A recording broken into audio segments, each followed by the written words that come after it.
1 to 4 family contract, paragraph 7C. The seller's disclosure of lead-based paint and lead-based paint hazards is required by federal law for a residential dwelling constructed prior to 1978.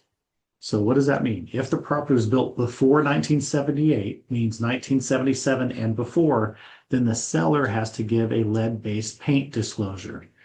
This is the lead-based paint disclosure that's promulgated by the state of Texas or by the Texas Real Estate Commission. What this notice is saying is that the seller is going to make a disclosure as to their knowledge of lead-based paint in the property if it was built again before 1978. Paragraph B1 says presence of lead-based paint. Known or seller has no actual knowledge. So if they check off A, that means there's no lead-based paint or lead-based paint hazards are present in the property. So they either did some inspections or had a lead-based paint inspection done and found out that there was lead-based paint, or the seller has no actual knowledge of lead-based paint and or lead-based paint hazards on the property. Most sellers do not know if there's lead-based paint in the property or not built before 1978. Okay. It was a big thing back early in the 1900s. It started phasing out over time. Okay. So that most sellers don't know. Now, paragraph B2, records and reports.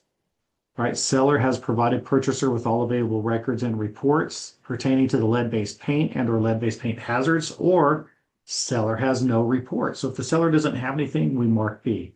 But the seller should mark these in paragraph B, they have to fill that out, either 1, A or B, or and 2, either A or B. Okay. Now, when the seller fills this out, don't sign it.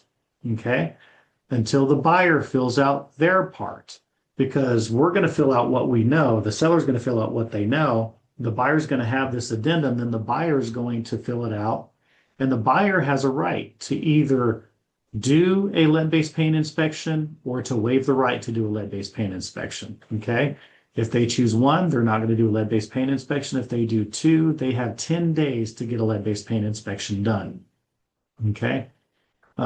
Paragraph D, buyer's acknowledgement. The buyer has received copies of all information listed above. They're only going to check that off if the seller has said, yes, they have records.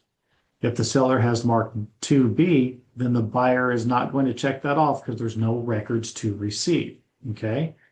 And then buyer agents, be aware, and seller agents, be aware. Paragraph D2 should be checked off. The buyer has received the pamphlet, Protect Your Family from Lead in Your Home. Make sure that they have that, when they're writing the contract. Now, this Protect Your Family from Lead in Your Home, that's this form right here. It's a 20-page EPA form. You have it in your zip forms in your library, or go online and get this. I would even have my buyer sign that they received this. Okay. So this is the form that we're talking about here on the buyer has knowledge, protect your family from lead in your home. Right. And again, it's TXR, Texas Realtor Form 2511, or it's an EPA form that they give out. Okay. Then notice here, once it's completely filled out, then the buyer is going to sign and the buyer's agent is going to sign. This is one of the only forms in the contract that we as real estate agents and real estate brokers have to sign. So you as the agent, talk to your broker, but you should have permission to sign on behalf of your broker that all the information is accurate according to your buyer and what you know. The seller is going to sign this. When it's submitted with the offer, the seller will sign this if they accept the offer, and the listing broker will sign at that time. But remember, you don't sign anything unless everything is filled out properly. So even though the seller is going to fill out part B, they don't sign until the buyer has filled out their part. Okay. Or again, that's the lead-based paint addendum, paragraph 7BC, seller disclosure of lead-based paint.